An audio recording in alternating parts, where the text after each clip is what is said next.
All right, so we are live with Dr. Vivianne Bentley, integrative psychologist, and we're going to talk about different tools to care for yourself and others amidst challenging times.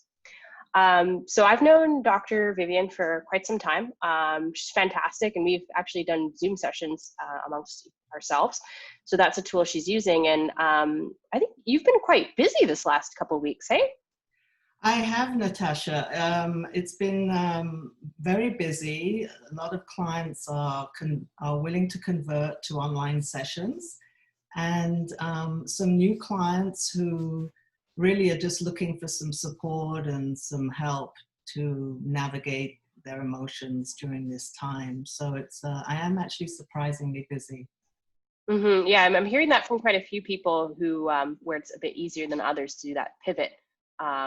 Yeah, because support, absolutely, depending on what tools you might have had before we went into this, or what kind of community or family support you have, it can really be quite challenging if you haven't, or if you're kind of in the midst of doing a lot of growth work, I would think. Yes, and you know what I found is, well, I've been doing online sessions for many years. I've started with telephone, and then I moved to video conferencing. I have some clients who I was seeing in person, and then they've moved out of town or to the US. And so it's been about 5-6 years, maybe even longer, that I've been doing online work. So it was easier for me to pivot to that platform. Some of the clients were a little resistant at first because they weren't sure if you could do therapy or coaching online, but actually once they try it, they often find that it can be really as effective, and in some cases even more, because you don't have the distraction of the in-person session. You can really be a little bit more in your own emotions, your own energy. So it's actually been really, really good in that way. Yeah, that makes sense, because I sometimes, especially if you're new to someone else's office, you can just be distracted by what's in the office or out the window, and but when you're in your own home and you're really just used to those surroundings, and I mean, who couldn't use a cat or a dog either in the background or on your own lap too, right? If you're in a session. I know my cats peek into different Zoom videos that I've been doing when I am at home during the week. Zoo therapy is great right now. Well, it's true. And actually, I was seeing people in my home in person, in my home office, and I have a small dog. I'm hoping he's going to stay quiet for about 10 minutes. But a lot of my clients just love having him on their lap and just petting him and just cuddling up to him. So yeah, he can be quite an added asset at this time. Absolutely. Alrighty. So I think I'll just switch over to you, because we're going to go right into an exercise, aren't we? Well, I think what I'm going to do is take you through, actually, I'm going to give people 2 or 3 practices that they could do at home at this time, and also things that I use myself personally, and some of which I use in the sessions I hold with people. Sounds good. So yeah, the first thing I want to say to everyone is that it's very natural at this time to have a lot of different kinds of thoughts and feelings flooding our nervous system. When we are threatened, when we are in danger, we do have, most people understand that we have a fight or flight mechanism that can kick in and can put us into a bit of a stress response. And this is true in all times of our lives, but it's especially true maybe at this time of our lives. And it's important that I think for people to be able to normalize their feelings and understand that it's okay that if you feel afraid and uncertain or feel this lack of control, but there are practices that we can do that can help us to maybe shift our energy into what we might call the relaxation response. And why this is important is because actually we want to keep our immune system strong and healthy. And we know that stress is not great for our immune system. And so we want to look at ways that we can reduce stress. And this is some of the things that I'm going to be talking about today, because we can reduce stress in our lives. And one of the ways that I use a lot in my practice is a tool called emotional freedom technique. It's called tapping. And I use it a lot online because it is a tool that's particularly effective for online sessions. Some of you may have already know about it. It's become more mainstream in the last few years. It's actually been around for many years, and it comes out of a branch of psychology called energy psychology. And if anyone's interested in the science and what's been researched about it, there's a lot of information under ACEP, which is ACEP, and also Dr. Dawson Church's website. He has a website called EFT Universe, and he is doing a lot of the research. And what we found with tapping is that it does reduce cortisol levels, which we know is important in helping us to reduce stress and also to just feel more calm in our lives. So tapping, I'm going to describe it briefly because there are some people who might not know about it. So tapping basically has its roots in Chinese medicine. So it has its roots in acupuncture or acupressure points. And we're basically tapping points around the body. And I'm going to demonstrate these points to you right now for those that don't know it. So this is the karate chop point. There's the point above, just above the eye, on the side of the eye, under the eye, under the nose, chin, on the collarbone, under the arm, and on top of the head. Other points that have been used more recently is the gamut point that's particularly good for like a trauma response. So basically what we're doing with tapping is that we're acknowledging our feelings and then we're tapping on the pressure points in order to meet our feelings and therefore release our emotions. What, according to Chinese medicine, stress and disease happens when our emotions get stuck or blocked in our energy systems. And what we call it is energy in motion, emotion, energy in motion. So when you see little kids, for example, they go from one emotion to the other. They could be sad, they could be angry, they could be happy. When, as adults, we often overthink. And by overthinking and analyzing, we get into a mental loop, we get stuck. So for example, right now, we might have this fearful thought of, oh my God, what happens if this continues for 2 months and I lose all my income, or I lose all my clients, or my health is going to deteriorate. This is a fear, and of course it could happen, but we don't know, and it's very likely and equally likely that things are going to work out well. Right? As humans, we are very resourceful. We do well sometimes in challenges. It brings out the best in us. So we don't need to get stuck in a fearful loop.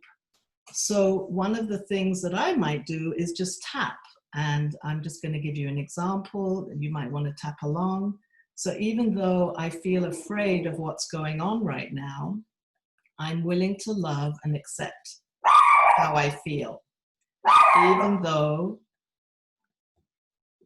I might be afraid of what's going on right now in the world, I'm willing to love and accept all of me. Now we're just going to tap into the fear.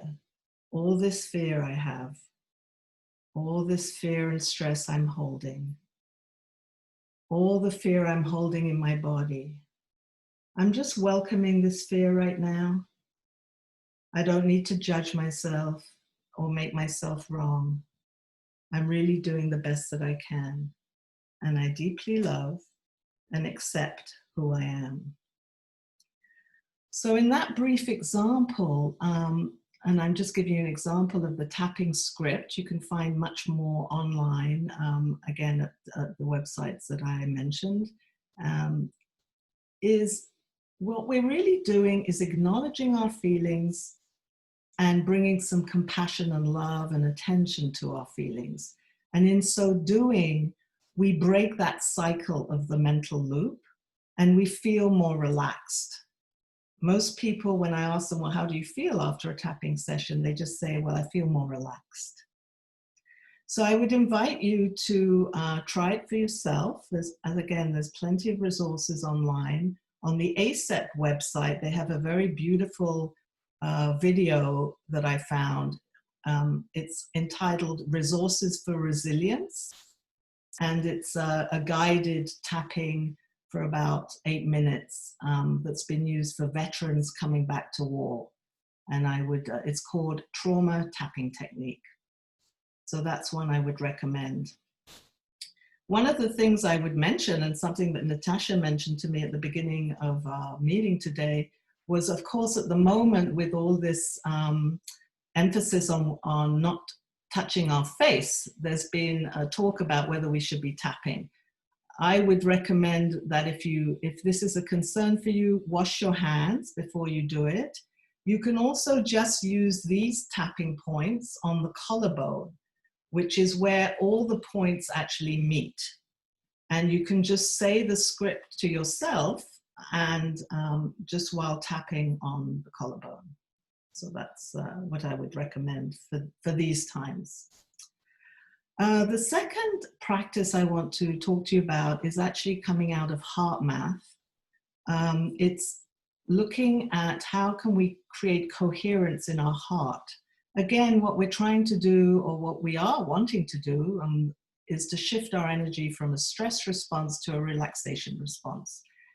All we need to do is focus on our heart area and breathe. It's a very simple tool where we can just breathe into our hearts. Maybe we just want to take a moment to do that. So you can just close your eyes and just feel into your body, feel into your energy. And just take a moment to feel into your heart area and just breathing in and out of the heart, just gently, right in between the breastbones.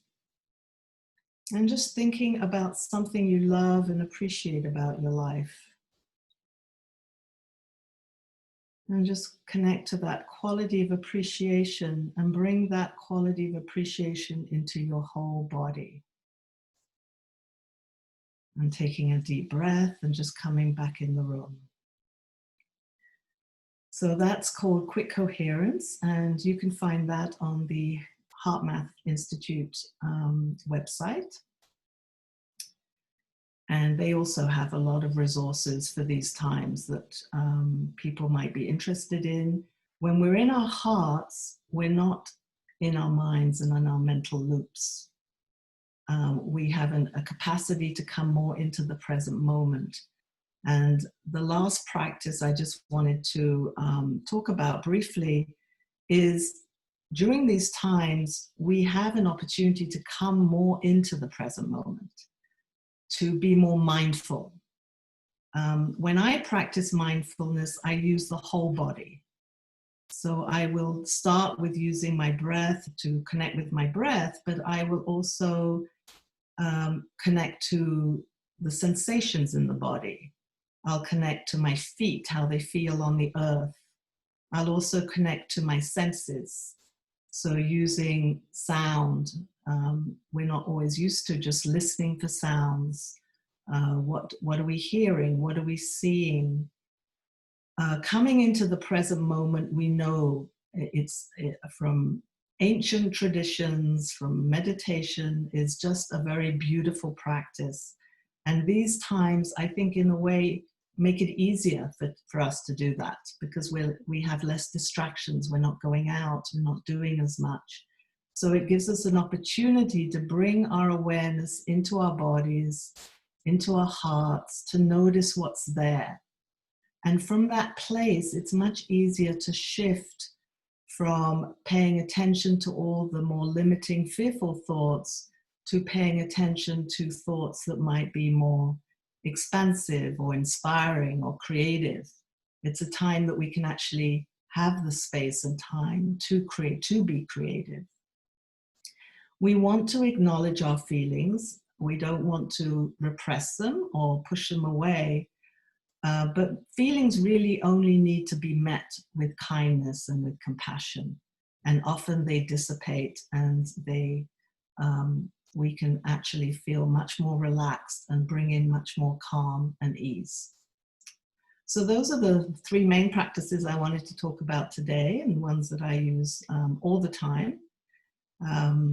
If anyone has any questions, they can always email me at vivianne.bentley@simpatico.ca. I'm always happy to give resources, or if you're interested in the session, we can have a chat on the phone. I'm available. So I don't know if Natasha, if you have any questions or. That was lovely. I think those are really accessible tools. And then you gave us websites too, so that if we have more questions or want something a little different, super easy to follow through in that. I actually was thinking of one thing, because I know when, because a lot of my patients know that I struggled with those OQLF exams, and that's when we first met, was dealing with language anxiety. So I was actually curious about the EMDR, the eye movement technique. Is that something that you do in a virtual session, or something that would be helpful right now? Or I was just curious. Well, EMDR is actually something that has to be done in person. Okay, yeah, that makes sense. So maybe some practitioners do it online. I'm not sure. I don't. I focus more on other somatic methods that I use. Yeah. I mean, EFT is one method that I use, but I also was trained in focusing, which is really a kind of a somatic therapy, which helps us to connect to our feelings and our sensations and energy in the body. So I would use more of those kinds of methods at the moment. Okay. I mean, yeah, there's definitely lots of tools here too. So if someone is looking for has specific questions or looking for something that's a bit more personalized, it's really great to know that you're available to help if they need. Well, the main thing is that we need to connect with ourselves and our own intuitive guidance. And sometimes people just need some support in doing that. And I'm available for that, for sure. Yeah, I think often when we have the right tools, we realize that we have a lot of strength and a lot of resilience. Like humans are very, very resilient. Like we will get through this. Fortunately, we don't have pandemics so often, but they're infrequent, so they tend to fall from our collective memory. So we've definitely survived. We've survived these before, and we'll be able to come through. And yeah, some people might even find some strength or tap into that creativity. I was listening to a podcast this morning, and they were saying that they would be surprised if we didn't end up with some really incredible things, like whether it was tools or inventions or just different projects that came out of this time. So yes, I think that's a really great point, and that's and we can access more of that creativity and innovation when we are in the present moment and we are more relaxed. And so that can be a really beautiful thing to realize. And as you were talking, I just wanted to emphasize again, the ACEP website has a whole section on resources for resiliency. Okay, yeah, because resiliency practice would definitely be something to lean into, and that can take a lot of work, and sometimes you need some help.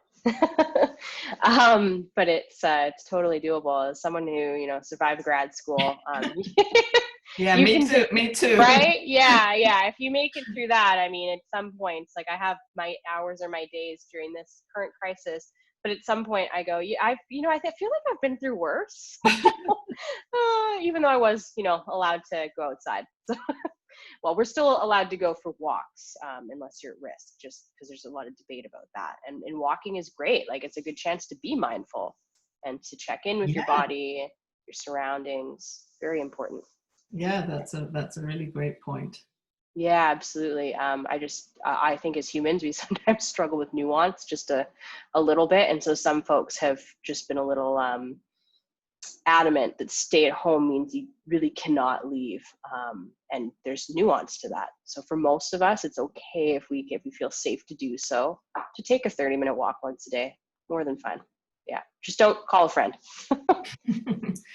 Yes, I think for getting fresh air and walking is really important, and I think that is a beautiful time also to connect with the nature that's around and bring ourselves into a more mindful, peaceful state.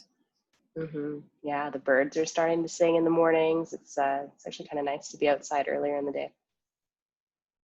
Alrighty. Anything else you wanted to add? I don't think I have any other questions for you. Probably what I'll do for anyone that's listening live, we're going to test my technology skills, and I might try and add, I know that's possible to have little boxes that pop up with the links. We'll see what I can do. I'm not going to make any promises, but I know it's possible. I just don't know if I have the capacity. So we'll see. We're working on it.